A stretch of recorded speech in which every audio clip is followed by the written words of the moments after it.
Last time they asked for recording, so I said, okay, fine, let's see.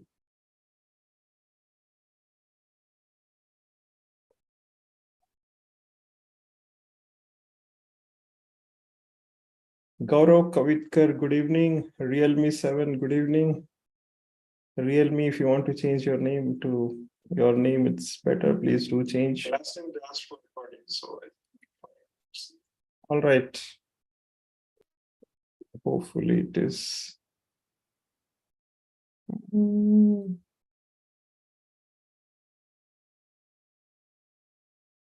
Just give me 1 second. There's something is happening on YouTube. I'll just check that.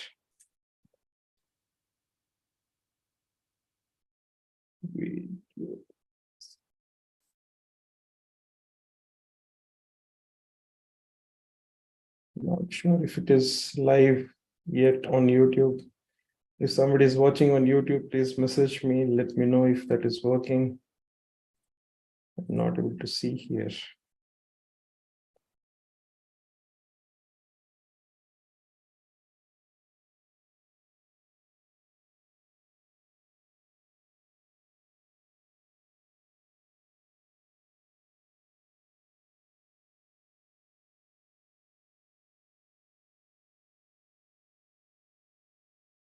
Real me, please change your name. I can see you, but I don't know your name, so please change it. All right, perfect. So good evening, everyone. I hope you can hear me and also watch this video on YouTube live. Please confirm if you are able to hear the sound clearly and also see the slide on the screen. Yeah.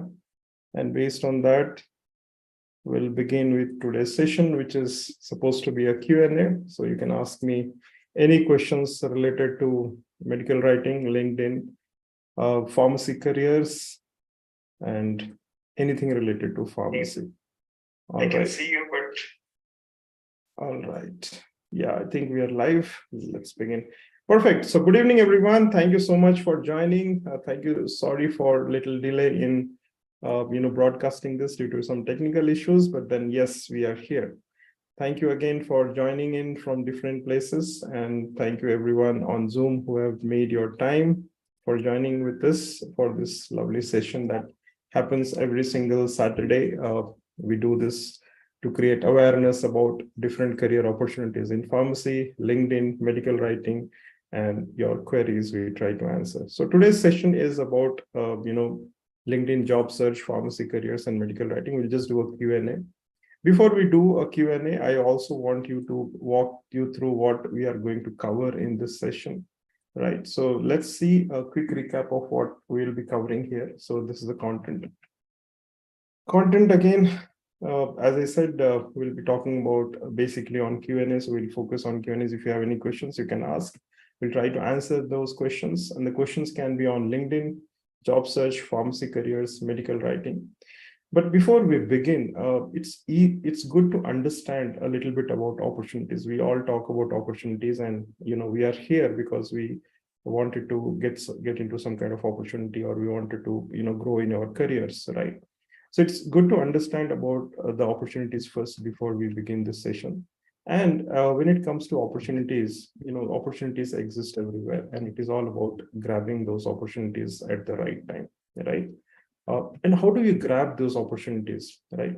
It basically requires self-belief and preparation. So when it comes to pharmacy professionals, though we have completed B.Pharm, PharmD, M.Pharm, and all these different degrees, self-confidence and self-belief is something that lacks even after we complete our courses, right? And we here through this channel, through this group of pharmacy professionals who join us every Saturday, we try to create that self-belief and help you to prepare well, where it comes to your personal life, your professional life, with respect to your careers, anything, right?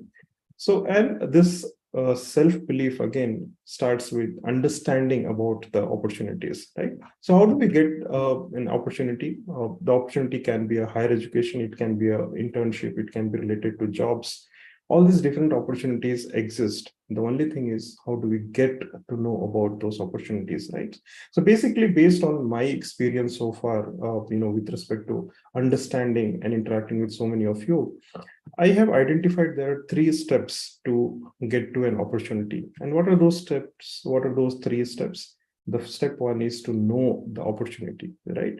So let's say there is medical coding, there is medical writing, there is pharmacovigilance, there is so many different types of opportunities that exist. So understanding the opportunity is the first step to get to the opportunity. Unless we know about the opportunity, unless we know about the field, it is impossible for us to get to the opportunity, right? So getting to know about the opportunity is the step one.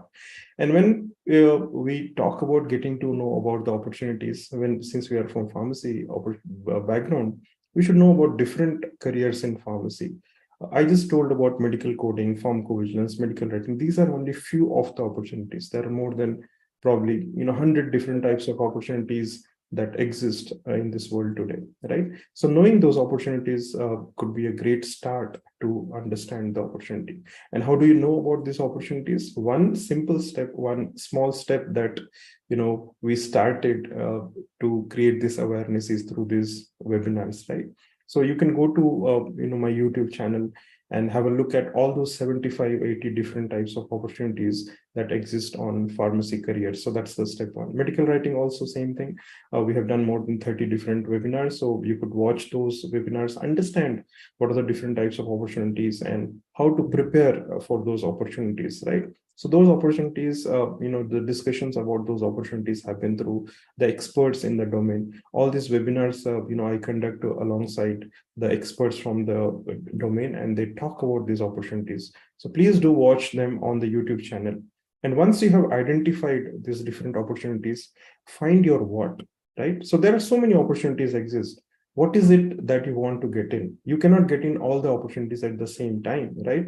There are 75 just now I told. So identify one opportunity that resonates with your skills, that resonates with your knowledge, and try to get in there first, right? Step one is to identify the opportunity and get in to one of the opportunities. Don't focus on so many different opportunities. Focus on one opportunity that truly resonates. And then how do you know whether that opportunity resonates with you? Ask why you want to get in that opportunity. So let's say if I want to get into medical writing, I should know why I want to get in medical writing. What are the skills I carry for medical writing? What are the different knowledge sets that I have for medical writing, right? So identifying what and why is absolutely important. So that's the step one. Step two is understanding the knowledge gap. There are a lot of opportunities in medical writing right now, but I may not be a fit for all the opportunities. There may be a lot of requirements by the companies, but I may not have the right skills for those opportunities. So I need to understand the knowledge gap that I have, and I need to prepare for those, that knowledge gap, right? I may not be perfect. I do not know everything. We do not know everything, right? None of us know everything, right? Companies need experienced freshers, right?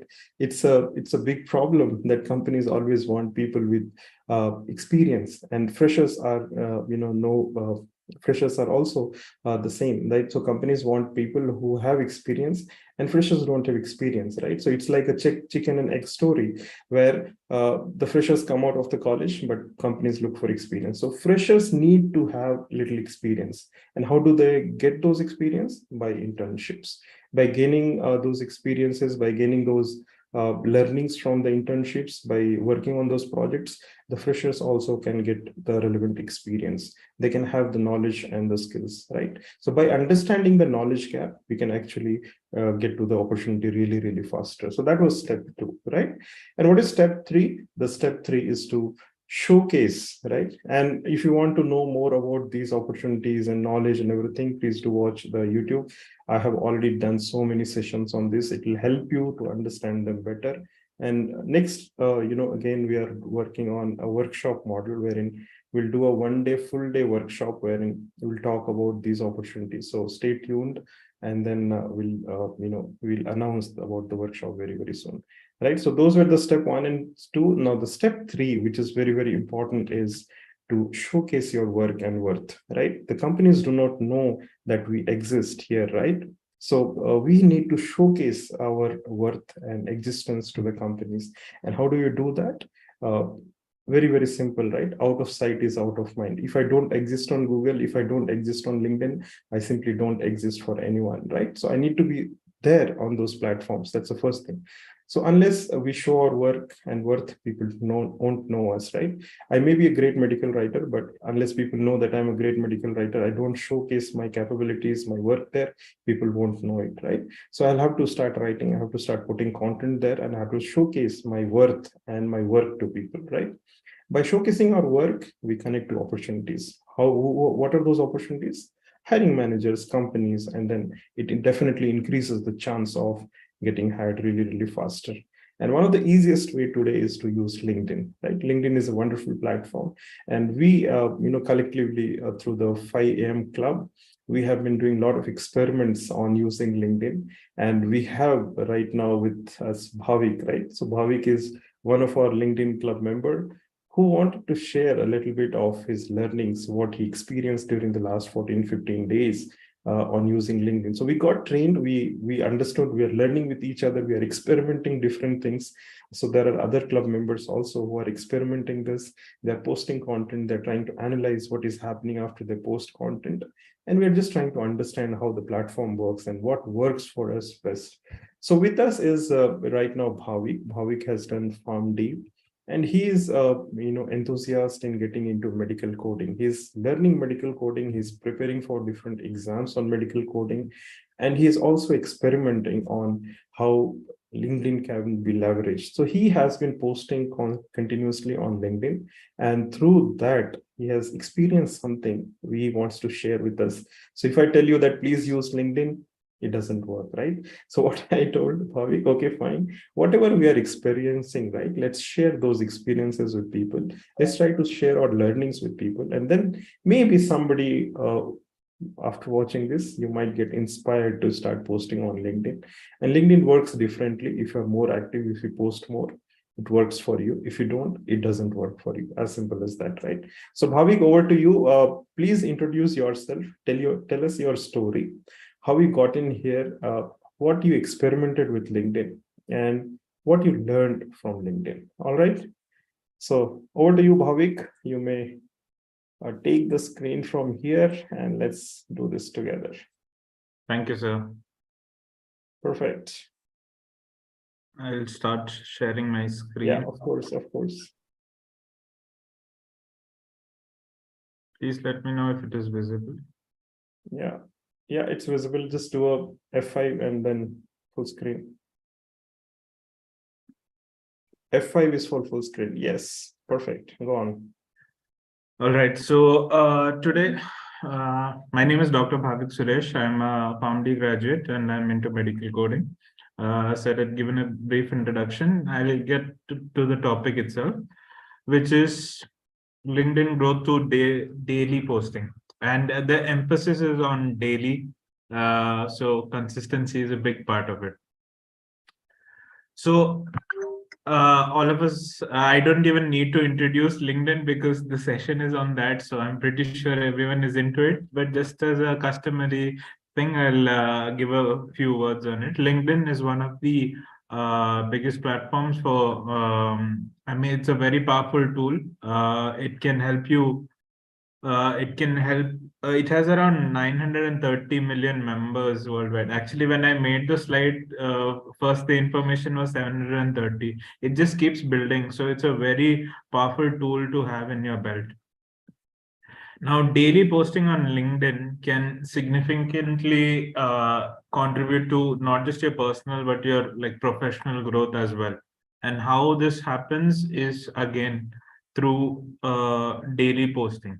And this presentation is specifically for highlighting the benefits and strategies that you can use for LinkedIn growth. You have to show your work and your worth. Now, one major benefit of daily posting on LinkedIn would be to increase, you'll have increased visibility. I am a PharmD graduate who's into medical coding. Now, I need visibility in my medical coding community, or in the larger sense, the pharmacy community. How do I do this? Again, through sharing valuable content. Now, this will help increase our visibility. Now, LinkedIn is in a phase that Facebook was 10 years back. You post regularly and you'll have engagement. You post valuable content and you'll have valuable engagement. Now, increased visibility leads to increased profile views, your connection requests that will be potentially with your hiring company or even like managers over there, and engagement. Now, if you see to your right bottom, there is 985 new followers that I got. This is in the past 365 days. I took out the analytics, but it's basically a couple of months, mainly from March to July. So you can see that I've had most of my engagement during that period. This is also the period in which I started posting daily. So you can see that this stands true. Next benefit is that you'll have an expanded network. Now, this is what we basically told in the first point is networking. Now, what do you mean by this expanded network? You'll have like a broader network of professionals. You can see in my later slides on the category of my engagement, who all are looking into my posts. So your daily posting will lead to a wider audience and hence increase the potential for valuable connections. Now, this to your right is my top performing posts. You can see that there was 5,000 impressions and 3,500 and 2,000 impressions. All of these are all potential connections, and maybe it can even land you to a job if they actually like the content that you're giving. Now, my content performance in again this past 365 days, in which it's again a couple of months, is 48,531. I was surprised to actually find this myself, Manoj sir, because when I first was trying to post, I was hesitant for 2 days, and then Manoj sir only said, post बाद में हो जाएगा. So 48,531 impressions is a big deal for me. Now, the third benefit is that you would be considered as a thought leader. Now, what is thought leadership? Is that you will be thought, like I am looking into medical coding, so I'll be considered as a thought leader in my industry over here. To the right and to the bottom, there are a couple of juniors of mine who actually reached out to me after seeing my content. I mean, I don't know them. They're fellow PharmDs who were looking into someone who is an expert in medical coding, and they reached out to me seeing my posts. Now, regularly sharing this insightful content showcases your expertise and builds credibility. And credibility is a must. You can't fake it. You have to actually curate your post to the need of the hour. So you need to be in tune with what is the current trend, what is the actual requirement of your field. So frankly, just because I thought I had to post daily, I've been I've been more tuned to what all is required by the audience of mine, what is engaging them and what do they want. So this is one more thing. Now, coming to the strategies of daily posting. Now, you have to define your goal, right? So I'm a medical coder and a doctor of pharmacy. So what would be my audience? And I have to determine my objectives for using LinkedIn, whether it is for professional branding, which it is. I need to brand myself to be a PharmD who's a medical coder, and whether to attract clients, it could be a potential future thing in which I would offer courses on how to pass CPC, and that could be one of my content. And job hunting for sure. After I finish my CPC exam, which is my qualifying exam, I would be job hunting. So LinkedIn is very powerful in that sense. And you have to align your content strategies with your goal to ensure consistency and relevance. Now, like I said, valuable content will get you valuable connections. So it's important to do this. Plan your content.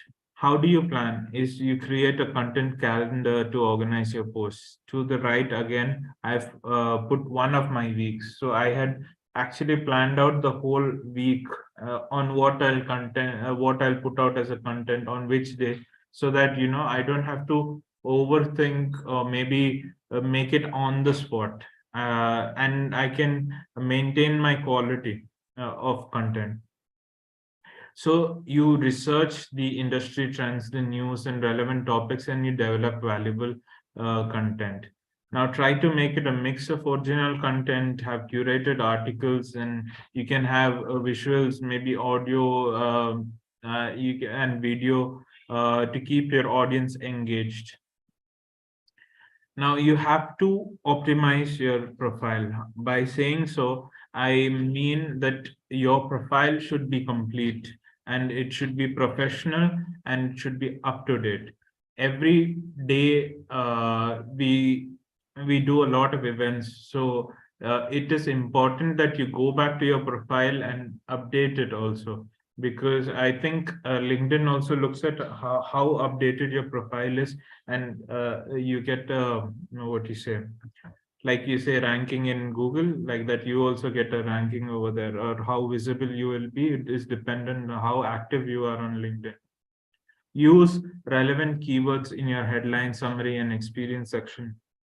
This will make you more discoverable. In my section, you can see in my top skills, I've put most of the skills that are listed on the jobs, so that whenever they are looking into my profile, it gets matched. It's all ATS tracked now, so I make sure that it's keyword rich in most of my sections. Next is to engage with others. Now, LinkedIn is not a monologue. It's basically making relationships. And anyone who has been in any kind of relationship, be it with your mom, be it with anyone, you need to know that you have to like, comment, and you have to share their content also. You have to make it feel like there is some kind of engagement, not just for yourself, your selfish needs.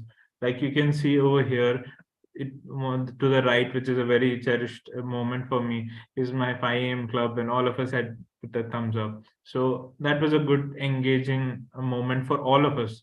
And then you can repost other person's post, and that why this is important. Why do we have to engage with others? Is there any use out of it? One is that is how it is. You can't be a hermit in the professional circuit. You have to engage with others, and maybe it can potentially lead to being he can be your new boss, or she can be your new boss. So you have to engage with others, so you make meaningful relationship, which will lead to reciprocity, and that will increase your visibility. Now I came from nothing in this medical coding world, and one of my posts got 5,047 impressions. So you can see that engaging on a regular basis with other people's posts do give fruition to your dreams.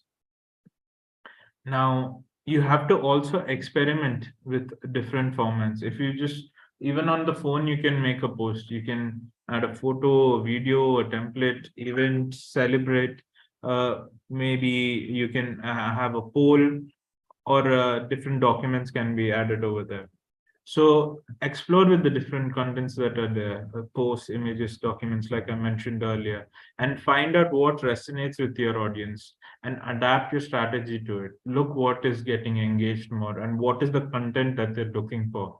Look at all these aspects and make your content accordingly. And then is to monitor your analytics. This is crucial, but I would say don't get what you say obsessed with it. Do your part, do it on a daily basis, and have kind of an understanding of how it is going. And do not get obsessed over it, why it's not getting engagement or not, but understand that okay, this is the section I could dwell deeper into. So understand that. How do you do this? Analytics in LinkedIn itself. This is the post, like I mentioned, the 5,000 impressions I got. So you can see most of them were like professors. There are drug safety associates, medical writers, medical coders, clinical pharmacists. All have been were the potential viewers that I had, and I had 25 reactions and 4 comments also. So understand what are analytics like views and engagements, click through rate is for if you are starting a business page, and identify which content works and then optimize it for future posts. In conclusion, all I want to say is that post daily on LinkedIn. It gives you a lot of benefits, like for your professional growth. Not just what I have said. There are various more benefits, and increased visibility, expanded network, that is networking, and being a thought leader, thinking, being considered as an expert in your field is highly advantageous. Not just on engagement in general, like even for hiring, when they look into your post, look into your profile, and they see that you are an expert in your field, and maybe there was a confusion whether to take candidate A and candidate B, and candidate B has a better understanding of his work on LinkedIn. There are higher chances that candidate B would be considered for the job.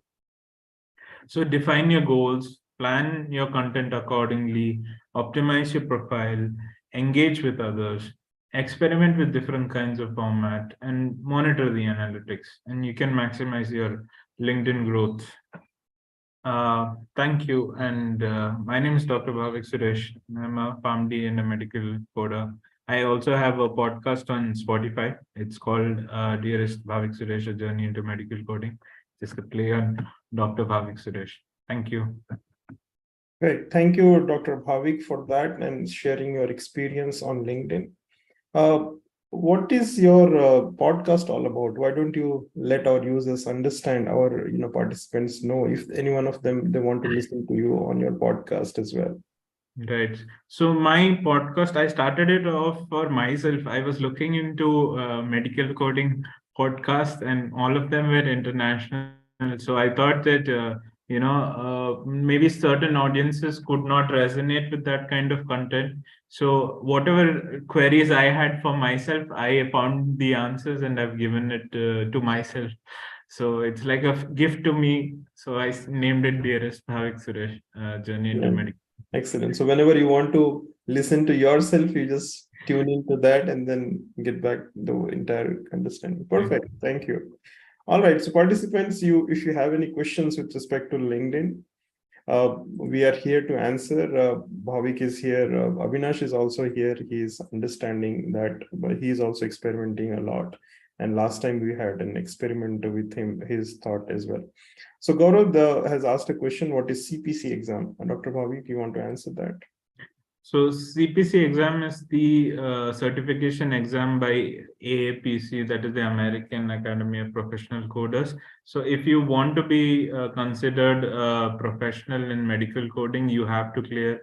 It's not like you have to. There are two accrediting bodies. One is AHIMA, one is AAPC. So AAPC has CPC as their standard, as an entry level. So that is what CPC exam is, Certified Professional Coding.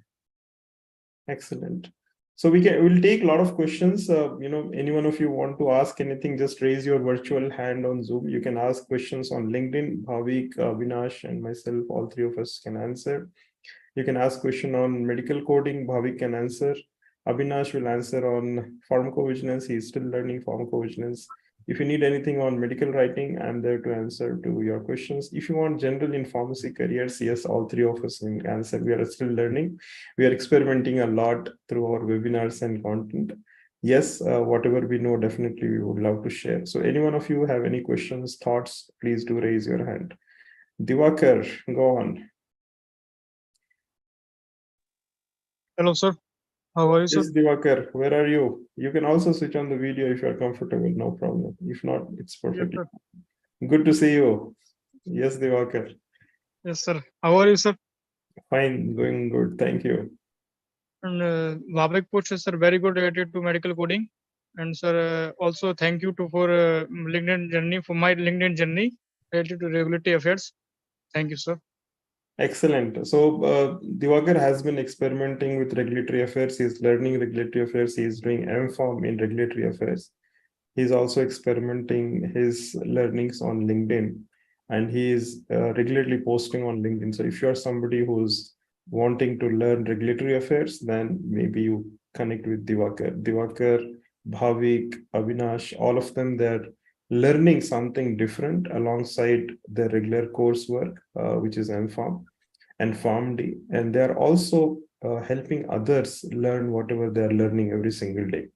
So it is not regulatory, pharmacovigilance, and medical coding. So just follow them. You can follow them on LinkedIn and connect with them. You can ask questions. They also have created separate groups on WhatsApp as well. I think they're doing a lot of sessions like this on Google Meet and WhatsApp calls. So you can connect with them and learn further. There is no dearth of information on internet. Everything you can access for free today, but you need a helping hand who can explain you when you are stuck. That is not happening online, right? So if you can connect with any one of them, they are also learning. So if you have a doubt, they can answer your doubts, and you can also connect with them to if you know something different, you can discuss with them. So all of you can learn together, and definitely with this we can make this the pharmacy world and the healthcare world definitely a better one. Okay, so thank you, Diwakar, for jumping in and And stay sir, connected. my one more question for you, sir. Yeah. One from you, sir. How to or improve my regulatory means knowledge? How to improve my or improve my all regulatory information and knowledges, and how to share my all regulatory capability to others peoples. See, the easiest way to improve your knowledge is to understand the knowledge gap, right? That is the first step. Once you know that this is the requirement in the regulatory affairs, and you know that this is the requirement in the companies, understand Yes, the knowledge gap. So let's say you want to get into Parexel as a regulatory affairs associate. Okay, I'm just giving an idea. So yes, sir. Parexel would have given this job description XYZ, right? 1, 2, 3, 4, 5. They would have given 10 different requirements for regulatory affairs professional. And once you get to the job description, you'll know that what you already know and what you don't know, right? What you already know, it's perfectly fine. You can improve on them. And whatever you don't know, make a note of it and you start learning. Okay. Yes, sir. Right now, when you are still in MPharm, this is the best place to learn, because once you come out of MPharm, then you will have to just connect with companies and you have to start attending the interviews. You'll not get a chance to learn again. You do not get a chance to go back to library and refer and come back, right? It, of course, internet is there, it will help you out, but learning is something. When when you are in the zone of learning in the college life, it's good to complete all the learnings as much as possible, at least. One more tip for all the job seekers is to make a list of top 10 companies where you want to go. Top 10 does not mean that top 10 revenue based companies in India. So if I say top 10 pharmaceutical companies, you go to Google, you'll find top 10 pharmaceutical companies, based on the revenues or marketing they're doing. That is, they are not the target. Okay. When I say top 10, so let's say if I'm looking for a job in Bangalore, so I'll make a list of top 10 companies which are near my place where I can go and work. Okay. I cannot make a list of top 10 companies which are based in 5 different states in India, and I'm not interested to relocate. Okay. It happens with many of us, because when we apply for jobs and an interview call comes from the companies, we straight away say that I'm not interested to relocate.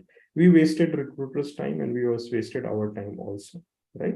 So first make a list of the companies where you can actually go and work.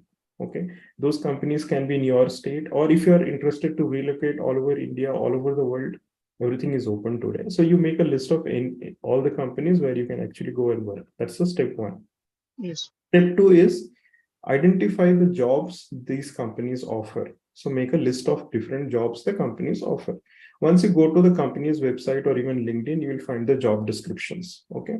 So when you are making a note of the job description, you will understand that they have asked for this XYZ requirement. So let's say MPharm is the prerequisite. So you already have MPharm, you are there. Now they might have told that the ideal candidate should have this qualities or this learnings.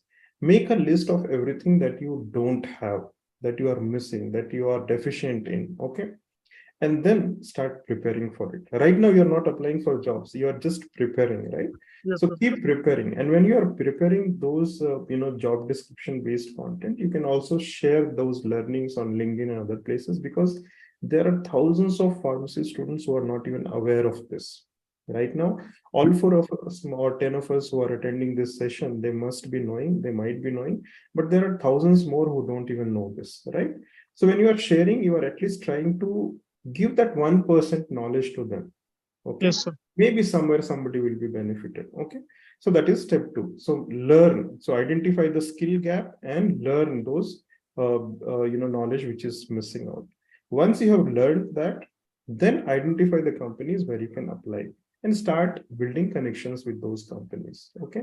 And how do you do that? You can find a lot of alumni people, right? Your own Right, college sir. students may be working in those companies, or you can find references where people are already working with them. So identify them and start connecting with them. And see, I will tell you what, a lot of companies, they are hiring based on internal references today. Okay. So if you are already connected with somebody and they know your capabilities, they'll refer you. So I'll tell you one example. Yesterday, one of my friend who works with one of the best companies in India, which is in diabetes segment. I'll not name the company because we are on a public platform. So he messaged me saying that he's looking for a fresher, MPharm fresher or PharmD fresher, who's just completed his MPharm and PharmD, and it is for a scientific writing position, fresher scientific writing position. Now he told me that refer somebody who has a good attitude. Now, if I just post this on LinkedIn, maybe I'll get hundreds of resumes. But how do I identify that all these people have good attitudes? I'll not know, right? It is not possible because we have never interacted, we have never known each other, right? So how do we know? Let's say all four of us are now interacting, right? We have been interacting for a few months. So I know your attitude, I know your understanding, I know your knowledge. So if an opportunity like this comes, I know that, okay, fine, maybe Divakar can be a good fit. Maybe Dr. Bhavi can be a good fit. Maybe Avinash can be a good fit, right? Others I Yes, don't know because I have never connected. So exactly the same thing is happening in the real world also. So people want to refer people whom they know and whom they trust. What is meant by trust and attitude? So let's say I refer somebody completely unknown, okay? And this person goes for the interview and he just does not fare well. Okay. So what will happen? So next time, if I refer somebody in the company will think twice before considering my referral, right? Because the first referral was not, it was disappointing for the company. Because the company's time is important, your time is important, everybody's time is important, right? And there was a situation last year, I think 2 years back, not last year. I referred somebody, and this person goes to the interview and he takes the offer letter from the company. Then it goes to another company. That company I had referred to all the three companies. Okay, so first company he goes, he takes the offer letter, and then he goes to the second company. He takes another offer letter based on the first offer letter, and then third company he goes, and then he takes another offer letter. Okay, based on the first two offer letters, and then he rejects all the three offers. He joins another fourth one which I have not referred, because he already have three offer letters, so naturally there will be more demand for the candidate, right? yes, So exactly he did, and then all three places he never joined. And when I asked him why did not he join the companies, he simply said that the companies were too far from my place and I was not interested to join. I was not interested to relocate. So if this is your situation, so first thing first is you should understand whether actually you will be able to join the company or not. If you're not, then please don't apply, right? It's a simply waste of everyone's time, right? So have a note, make a note of all these points, and then plan your career effectively. So there are people who are ready to help you. All of us can help you out, but the only thing is first you should help yourself. Okay. So did I answer that question, Divakar? Hopefully. yes, sir. And sir, share one thing, sir. I helped two regulatory professionals, and then FD approvals of two products. One is parenteral, one is diabetes. Excellent. Excellent. And sir, via LinkedIn, I helped two job candidates in regulatory affairs. One place for intern in Abbott, and one for ACPL consultancy Delhi. Excellent. So all these things is building up, right? So you have already helped two companies to register their products. You have helped two people to, get into internships. You have built that relationship now. Those people will help you Yes, later when you need a help, or maybe when you refer somebody to those companies, you'll help. And now, since you have helped to two companies to register their products, these clients may also refer you to other companies where product registrations are needed. yes, And maybe you can charge from them as a freelancer or as a consultant as well, right? yes. So good one. Thank you for sharing. Thank you, sir. Perfect. Thank you, Divakar. All right. So do you have any questions from the team? Please ask. The Indushri and Rahul have commented two doubts. All right. So we'll take questions. We'll take first industry. What about the eligibility of medical coding or medical writing like B Pharm, M Pharm, PharmD? Can we do medical coding only with B Pharm degree? So Dr. Bhavik will answer, and then I'll take for the medical writing part. Okay, as for medical coding, B.Pharm is more than enough actually. There are even non-life science graduates who get into medical coding. So if you have B.Pharm, you'll be actually preferred also. So not like mandatory, but it's good. You can join into medical coding. There's no doubt in that. So with B Pharm, you can get into medical coding. And there is another question by Rahul. He says, what are the growth chances of medical coding? You want to answer that? Yeah, growth chances, it is huge actually. That's why I'm getting into medical coding. But to explain it further, if we are approaching to an international standard in every aspect, even ISRO is doing its best. So even for us, healthcare, if it has to improve, then every person will be requiring an insurance like in the other foreign countries. So once that comes, medical coding will be even important in India. It's already important. It's happening in a few well-end hospitals, but in a foreign view, it's huge. So they're outsourcing their what do you say, their quota of work. So it's an ever increasing medical coding career. So go forward for it if you want. I'm into it. Yeah. All right, perfect. So I'll thank you, Dr. Bhavik, for answering, and I'll take on for the medical writing part. Industry has asked. So industry for medical writing, most often the basic qualification is master's or PharmD or PhD degree. Okay. Now, when I say medical coding in CRO setting or agency setting, they need higher education because you'll be working with doctors and the higher education, people with higher intellect, right? But when it comes to medical marketing, even B Pharms are preferred. Okay. So if you're getting just started into medical marketing writing, you can work with any company which is into pharmaceutical marketing, and you can get started into medical writing with just B Pharm degree. But if you want to work in the corporate world or you want to go abroad, then you should have at least M Pharm or PharmD or PhD degree, right? Now, having said that, it does not necessarily mean that you cannot get into medical writing without B Pharm, right? So you just get started with B Pharm, even in the pharmaceutical company setting, wherein medical coding or medical marketing setting, because all these pharmaceutical companies which market their products, they eventually need people with pharmacy to create some content for them. Nowadays, social media is also picking up. So social media marketing has also picked up. So you can also learn social media marketing alongside, and you can work in pharmaceutical sector, pharmaceutical companies, hospitals, and all of that. And alongside, you can also continue your higher education. Now, if you go to, for example, any international college, they're offering degrees online these days.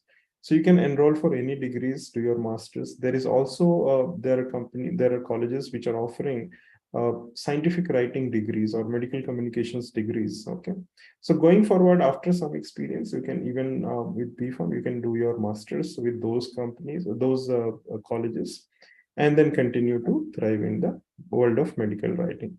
Now, medical writing is a very, very vast domain. Okay. So you ask 10 medical writers, probably you'll get 10 different views on medical writing. So my views is you need to be a lifelong learner. That's the step number one, because every day you'll be working on new projects, new clients' requirements. If you don't consider yourself as a lifelong learner and you are not interested to read more, then medical writing is something which we should not get into. Okay, because every day you will have to read a lot of content, you'll have to summarize a lot of content, you'll have to interact with a lot of people. People will question at our abilities many times. Okay, they'll question our writing style many times, because if you just do a small experiment with your friends, this is for everyone. Okay, all of you can try doing this experiment with your friend circle. You just give one topic and then ask them to write one paragraph. If you read that content they have written, everybody's thought process, writing process will be completely different, right?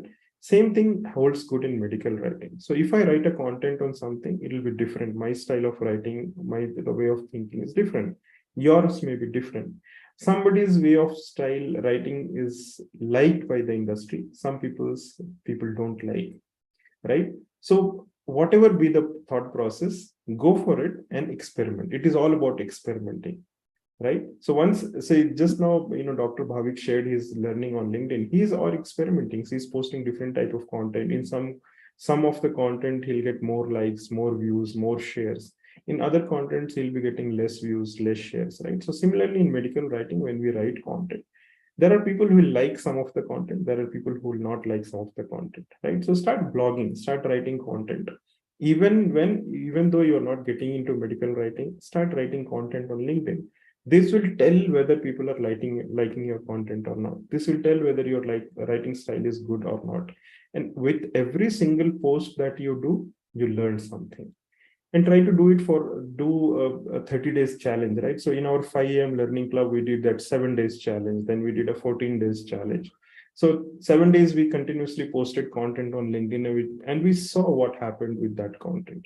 You do the same thing with yourself, whatever be your style, experiment, and then you will see which style really works well, right? And then follow that style. Very simple. Okay, so I hope I answered that. So higher the education, higher the qualification, better it is to get into medical writing. So what is the highest qualification for medical writing? PhD, postdoc. Okay, MBBS, MDs, they're all into medical writing. Ruchika, this is for you. Okay.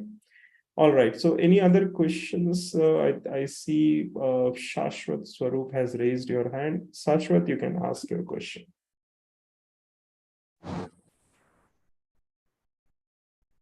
Good evening, sir. Yes, good evening, Shashwat. Am I audible, sir? Loud and clear. Go on. Yes, sir. So first of all, thank you, sir, for guiding us all. And so I'm following your instruction further. And there is some improvement also. But sir, currently I'm searching for a job and texting the recruiters also. This is my qualification. This is the job. And but it's been a month, but still it's not happening, sir. So what kind of job are you looking for? So I'm looking for in pharmacovigilance, medical writing, and when I said what kind of job, you should tell one at least. Okay. So if you're looking for everything, then you'll not get anything. Okay, it's very simple. If I'm trying to be everybody, then I'll be nobody, right? So similarly, if you're trying for everything, then you'll be not getting anything. Try to focus on one thing, okay? Whatever is your expertise, right? So maybe you're interested in pharmacovigilance, maybe you're interested in medical writing, maybe you're interested in 2 different things. Make a list of everything that you're interested in.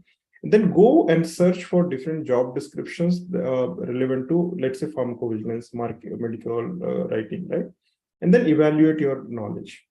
Understand whether you are actually a fit for these requirements or not. Do this for everything. And then finalize one thing that you are actually fitting into, right?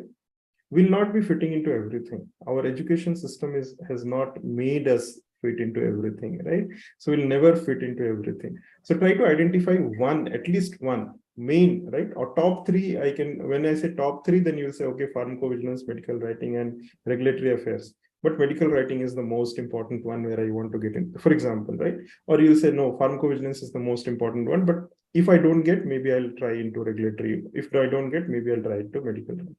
Okay, so one thing always you have to do. You cannot do multiple things. Okay, so that is step number 1. Now, step number 2, once you have done that, so if I say it like this, which is the one thing that you want to get in? Sir, in drug safety associate post in pharmacovigilance. Pharmacovigilance. Okay, pharmacovigilance. Now tell me one thing. If I ask you, there are 10 more candidates waiting for getting into pharmacovigilance. Why should I hire you? Yes, So I have a 3-month training program. I already did that from Global Pharma Academy, which is in Pune, and I have the basic knowledge about pharmacovigilance. I already studied in master's also, so I think I'm a proper candidate for your company. That's my Correct. current answer. Very good. Now you are able to tell this to me when I'm asking this question to you, right? But there are hundreds of recruiters who are looking for candidates. When they're searching, they're not getting this information. You understood what I'm saying? So Yes. you're not visible on LinkedIn, you're not visible, you're not posting content. So people don't know that you exist for them. Correct? So Yes, this sir. is what we are experimenting. All these, the members we have been discussing, we have been experimenting the same thing, right? So when you post content, you become visible, right? So let's say right now, if you ask me in the entire group here, I can tell you that Abhinash is into pharmacovigilance, Bhavik is into medical coding, or Divakar is into regulatory affairs. I can tell you that, right? But until now, I was not knowing this Shashwat is interested into pharmacovigilance. You understood my point? Yes, I So understand. just like this, on LinkedIn, there are maybe 60 lakh companies which are looking for candidates. And these candidates are, from 200 plus countries, right? So they're searching for content, they're searching for people, but they're not getting this information because you're not active, you're not posting content. So whatever you're learning, whatever your expertise is, try to post that content. Okay, this way what will happen is he'll start getting this learning, he'll start connecting, they'll start connecting. And then over a period of time, this will not happen in 1 or 2 days, it will take some time. And once you start getting the traction, then what happens? You get visible. And don't apply to every company. There'll be job opportunities you'll get everywhere. Don't start applying everywhere. First, see whether you are a good fit or not, right? Now, there is another thing that most of the pharmacy students, they don't know, right? So I'll not name the companies here because we are again on public platform we are talking. But there are some companies, there are many companies where if you apply for a job and your profile gets rejected, then your profile will not be considered for the next 6 months or 1 year. Yes, Okay. sir. There are many companies. Okay, I'll not name the companies here. I think most of my 5am club members, they know the name of the companies, but I'm not going to talk about those companies here. So this is happening. So let's say you have applied in company A and your profile got rejected for whatever reason. Let's say next month again, the company comes up with new opportunities. You cannot apply. Even if you apply, your profile will straight away get rejected, right? Because there is this automated system of hiring that happens, and there is no control of humans there. Now, this is point number 1. Point number 2 is, let's say you have applied online to some job through some job portal or company's portal, and then you ask for an internal reference within the companies, right? The internal reference will not work, okay? Because you've already applied, so HRs will not consider that internal reference. So if you're applying for an internal reference, don't apply online. Talk to the person internally, ask him to refer internally, and when he or she is referring internally, he or she can create a link, unique link. So the companies are giving these days a unique link for every employee. And through that, they want to track how many employees have referred, how many new candidates, right? Because there is a referral bonus connected to this referrals, right? So whenever you are referring or applying through any referrals, be sure of matching at least 30 to 40% of the job description requirement. We cannot meet all the 100% job description requirement in any case. At least 30 to 40% you should match, and then you should have that confidence to be part of the interviews. If you don't have that confidence, then it doesn't work. If you don't know, just say don't know. Very simple. But HRs will look for the confidence and the attitude. They want somebody who comes with a good attitude, and then he or she can learn within the company's atmosphere, right? So this is what they're looking for. Okay, did I answer that? Yes, sir. All right, perfect. So Thank you so much, sir. Shashwat. Thank you so much. All right, thank you. Thank you for attending this session. All right, so who else? Divakar, again, you want to ask something? Go on. Sir, you told one specific field, right, sir? This is my field is regulatory and Saraswat is vigilance. Sir, it is totally risk because, sir, only I perfect in regulatory affairs, right, sir? I know You're on mute, Diwakar. You are on mute, so you can unmute and talk. Yes, hello, sir. Yes, yes, I can hear you. Yes. So I totally know about clinical study report, right, sir, in ECTD module 4, right, sir. So Yeah. which is parameter related to clinical study report? I know PKPK study, for toxicology study, and in a case of vaccine and additional study, right, sir.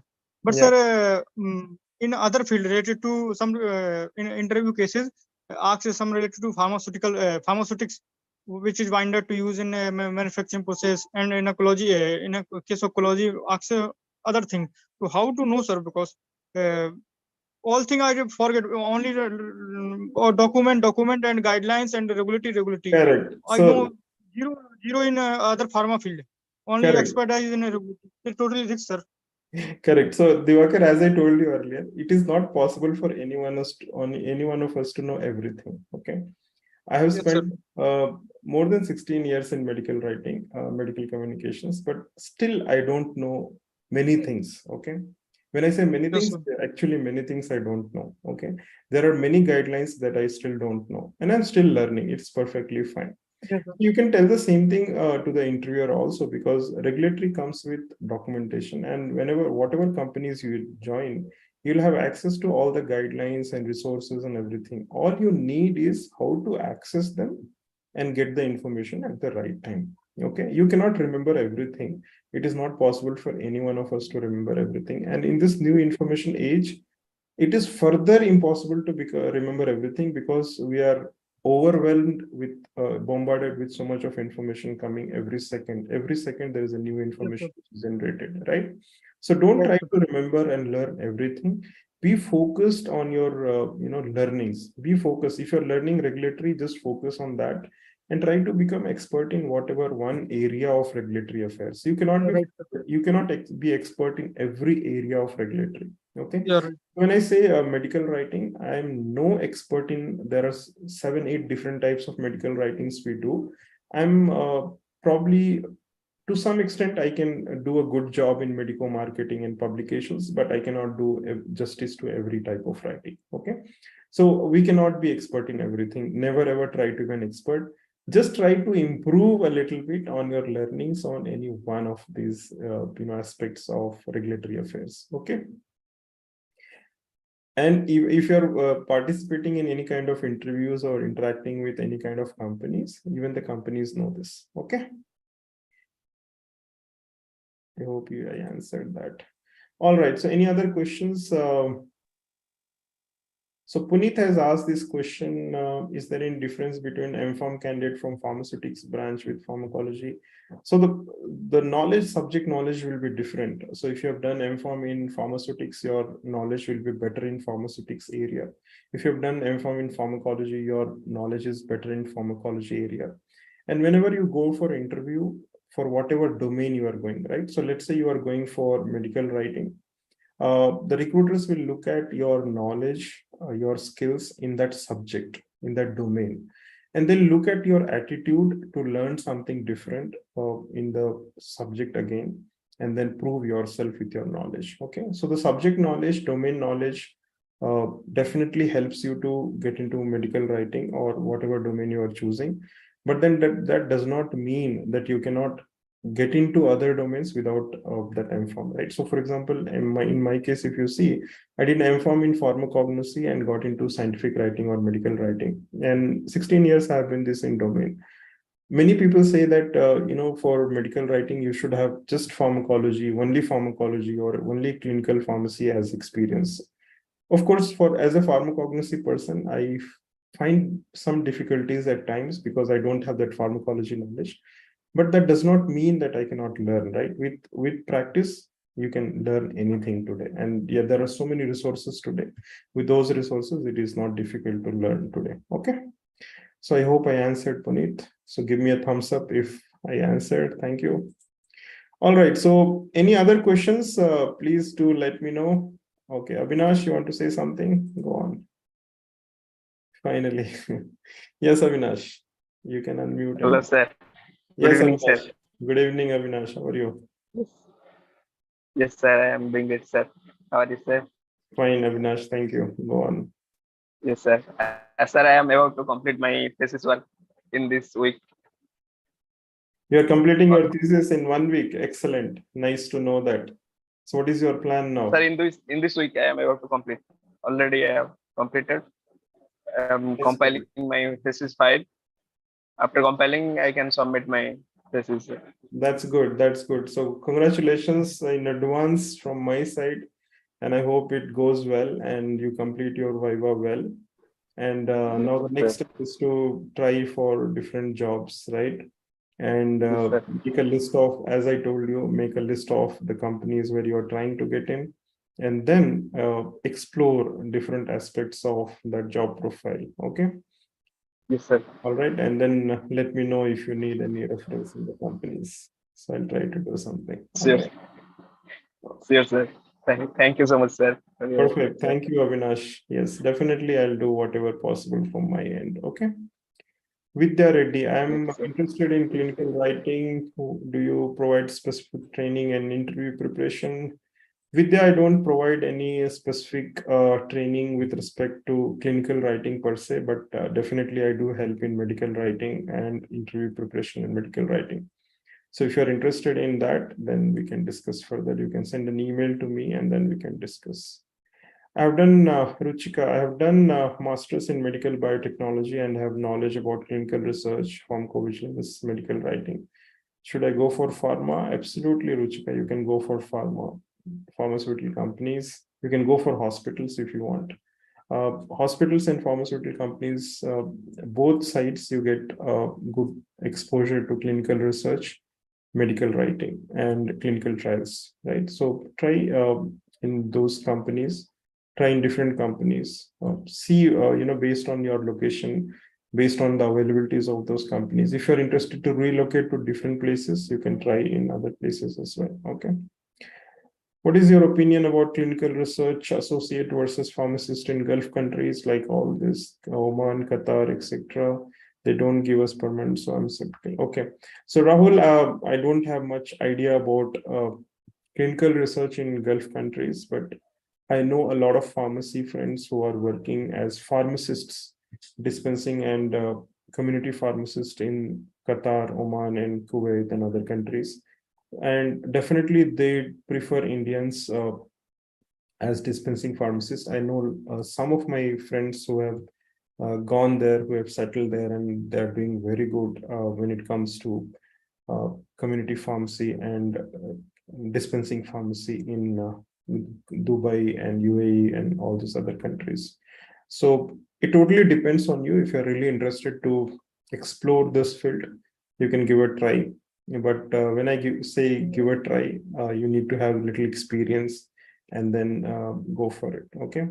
They'll not give you permanent residentship for sure. So many people, what they do, they go to these countries, they stay there for some time, get the experience, and then they shift to another countries. So you can also try the same thing. Financial freedom, definitely you get there because there are no much taxes on your income. Work-life balance, definitely you get, they're very good as far as work-life balance is concerned. Okay. So I hope I answered that. I answered Ruchika's question. If you have any more questions, you please do ask. I'm there for another 5 minutes here, and then we'll try to answer whatever possible. Puneet, could you make a webinar on hiring process, general rules, internal reference, how hiring process goes? Puneet, already we have done a webinar on this topic. Go to YouTube channel and search for the webinar on interview preparation, and you'll be able to find out. We have done 2-3 webinars on these topics.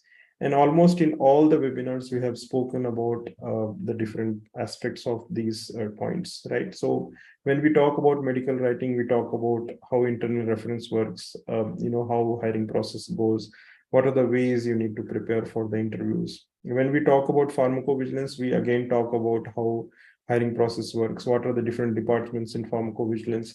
So I suggest, based on your area of interest, please watch those videos, past recordings of those videos on the YouTube channel. There are over 75 videos on different for pharmacy careers on the YouTube channel. Please watch. If you're somebody who's looking for a career in medical writing, there are more than 30 videos already on the YouTube channel. That is more than 30 hours of content, I'm saying, okay, only on medical writing, and more than 100 hours of content only on pharmacy careers.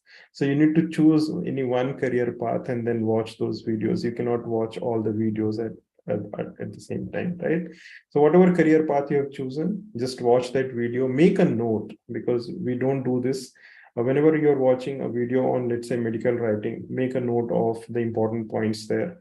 Try to understand whether it can be a good field for you or not. Try to do a SWOT analysis for yourself, right? SWOT analysis is very, very important, very powerful tool, and we learn all this in our FIM Learning Club. And I'll be doing a one-day workshop on these points, these topics next month. So stay connected and stay tuned for this. I'll do a one-day workshop to help freshers get into corporate world. So I'm planning, still working on that. So I'll be announcing that. Stay tuned for this. Okay. So I hope I answered, Puneet. Thank you so much for asking.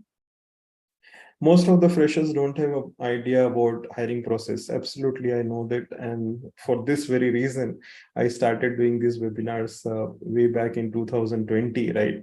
It's been 3 years, more than 3 years I've been doing these webinars, and all the recordings since June 2021 is available on my YouTube channel. So just in case you have missed, please watch them. And in case you want to connect with any one of us, who joined today, please go to LinkedIn and connect with them. There are wonderful people. They'll help you. Avinash, who's on the screen right now with me. He's learning pharmacovigilance. He's learning medical writing. He's already published 2 scientific papers, review articles on very good journals, very good impact factor journals. And still we are learning. Okay, so I don't say we are experts here. We are still learning.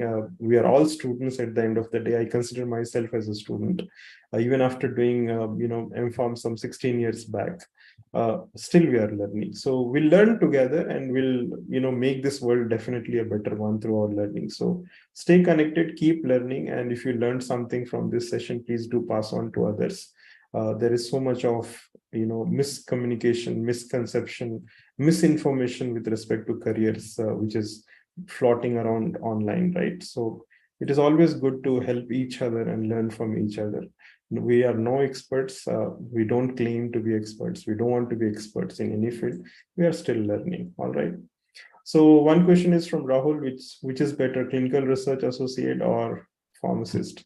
Totally depends on you. There are people who have left everything and opened medical stores, and they're doing perfectly fine. I know one of my college senior who did his MPharm, then he did a PhD, then he worked as a faculty in one of the best colleges in India.